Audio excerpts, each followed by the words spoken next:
Next on the news, it's a chance for renewal, a promise from the Diocese of Brooklyn to listen and grow. An opportunity to recognize and help heal clergy sex abuse survivors at this special Mass. I'm Katie Vasquez, and I'll have that story coming up. Hurricane Melissa ravaged the island of Jamaica. Now from every corner of the globe, prayers are pouring in. Learn how you can help. Plus, a new building at a Queens Catholic high school is helping to form their students' body, mind, and soul. Students here at Holy Cross say their dreams are about to get real, thanks to a new arts, technology, and athletic center that's got them charging full speed ahead into the future. I'm Jessica Easthope. That story is coming up.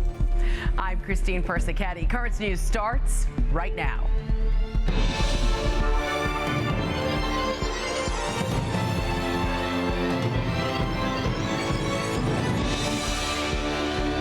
Tonight is a night of hope and healing. Brooklyn's prayers for victim survivors of clerical sex abuse as the diocese celebrated its annual Mass of Hope and Healing. The Wednesday liturgy, celebrated by Bishop Robert Brennan, is meant to help those who have suffered from sexual abuse and lost trust in the Catholic Church. Currents News' Katie Vasquez has more from St. Finbar in Bath Beach.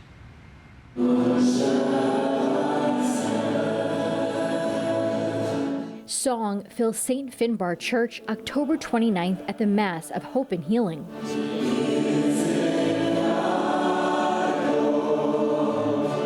Offering a chance to reclaim peace for those that suffered unimaginable pain. To pray for those survivors of sexual abuse in any form, but particularly for those who have been hurt by the church. Mary Ellen Quinn and the Diocese of Brooklyn's Healing Intervention team were present at the Brooklyn Church to help anyone who wanted to share their story. We go where we're needed, and that's part of our ministry, so this is one of the things that I enjoy doing. It's a healing. Brothers and sisters. The Mass is planned in part by victim survivors for victim survivors. Despite the trauma that he endured, Jean Doyle says the church has always been a source of comfort. It never really alienated me from liturgy. And that's been a kind of a constant, and you know, I knew enough to not confuse pathology with theology. Jean believes the annual Mass can be an important step for survivors in their recovery journey. The liturgy has always been an important prayer. The Eucharist has always been an important means of healing. This is the fourth year that Bishop Robert Brennan has celebrated this Mass. He understands the significance in coming together to pray for those affected. Sometimes we're just at a loss for words. And even there, it's just being together, standing in solidarity, and striving to be a support and a light along the way. And Jean says his faith has helped him to do something he never imagined. I managed to track down his address and wrote him a letter, essentially saying, you know, I forgave him. Moving on in his path toward healing. In Bath Beach, Katie Vasquez, Currents News. You can listen to Bishop Robert Brennan's full homily on our website, currentsny.tv. Anyone who has been the victim of clergy sexual abuse or harassment is encouraged to report it to law enforcement. You can also call the diocese's toll-free reporting line at 888-634-4499. Once again, that number is 888-634-4499. If you know anything, please give it a call. Cleanup and recovery are underway in the Caribbean following Hurricane Melissa. The Category 5 storm tore through Jamaica Tuesday and weakened to a Category 3 storm by the time it hit Cuba early Wednesday. Still, dozens are dead. Churches, homes, schools, and hospitals were destroyed. The Prime Minister of Jamaica declaring the entire country a disaster area as 77% of the island is without power.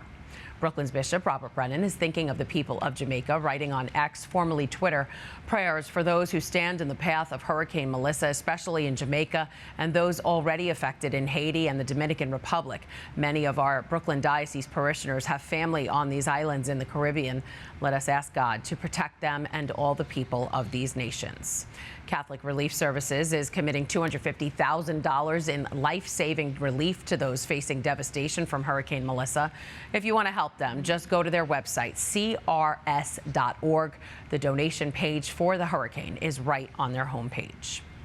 President Donald Trump had his first face-to-face meeting in 6 years with Chinese leader Xi Jinping on Thursday. During the almost 2-hour-long meeting, the two leaders reached a trade deal, which included lowering tariffs on Chinese exports and export controls on rare earth supplies, which are essential for making almost all high-tech products from iPhones to electric vehicles. The commander-in-chief also planned to talk with the Chinese president about a long-imprisoned Catholic activist. Jimmy Lai was arrested in 2020 under Beijing's national security law. The Catholic convert has frequently credited his newfound faith with giving him the courage to resist communist pressure. So far, no word if Lai's release came up during President Trump's meeting with Xi. Catholic Charities of Brooklyn and Queens hosted a day filled with Halloween spirit. Kids from the charity's Colin Newell Early Childhood Development Center in Jamaica, Queens enjoyed a trip to a pumpkin patch, complete with smiles and laughs with family. CCBQ also celebrated dads with a Take Your Child to School Day, creating a day of family bonding. And if you too want to get into the Halloween spirit, check out this week's tablet. In its latest edition, the paper explores what the Catholic Church teaches about the spiritual world, which falls under two categories: human souls or spirits and demonic spirits, and the Church's procedure to address the stuck soul. The tablet is also celebrating Black Catholic History Month, which kicks off this weekend by bringing you the story of a centuries-old pipe organ at Our Lady of Victory Parish in Bedford-Stuyvesant. Built just a few months before the parish opened in 1895, it's inspiring generations of its parishioners to sing hymns during masses. The organ has even been recognized for its historical value and has been labeled a preservation-worthy instrument. So don't forget to pick up the tablet at your local church this weekend. You can also support the tablet and Catholic journalism by becoming a member. You can do so by going online to thetablet.org/become-a-member. When the Loyola University men's basketball players take the court this season, they will have their biggest fan with them in spirit. The team will wear jersey patches with Sister Jean Dolores Schmidt's face, honoring the 106-year-old chaplain who passed away on October 9th. The basketball nun faithfully cheered on the Ramblers for more than 30 years before the school announced her retirement in late September due to health concerns. But before she left, the nun gave the students one final message: let your dreams become a reality. Turning now to a game changer for Holy Cross's 620 students, blending arts, technology, and athletics under one eco-friendly roof. All students are welcome to use the building and its 6 new rooms to bring their dreams in high school and beyond to life. Jessica Easthope was in Flushing for a tour. Hermione Ballas is seeing it for the first time. She's been dancing for 15 years. But this new studio at Holy Cross High School, where she's a junior, feels like her dreams are finally taking center stage. Everything is so nice and so new, and just excited to get it worn in. The studio is one of 6 rooms inside the Flushing High School's new Arts, Technology, and Athletics Center, or the ATAC, as it will come to be known by Holy Cross's 620 students. Come on, check it out. Come on in. President Mark Mangaluzzo gave a tour to students who couldn't hide their first impressions of the school's first expansion in its 70-year history. We're responding with this building, with our Arts, Technology, and Athletics Center, to the demands of a 21st century education. Holy Cross's administrators see the building as a launch pad for tomorrow's stars. 5, 6, 7, 8. Hermione, who wants to pursue dance professionally and be an instructor, immediately got to work, teaching her first class. Students marveled at a robotic hand in a new lab, got inspiration in the art studio, cracked the code on high school in the computer room, and felt what it would be like to chase after their dreams I can't believe we have this in the new gym.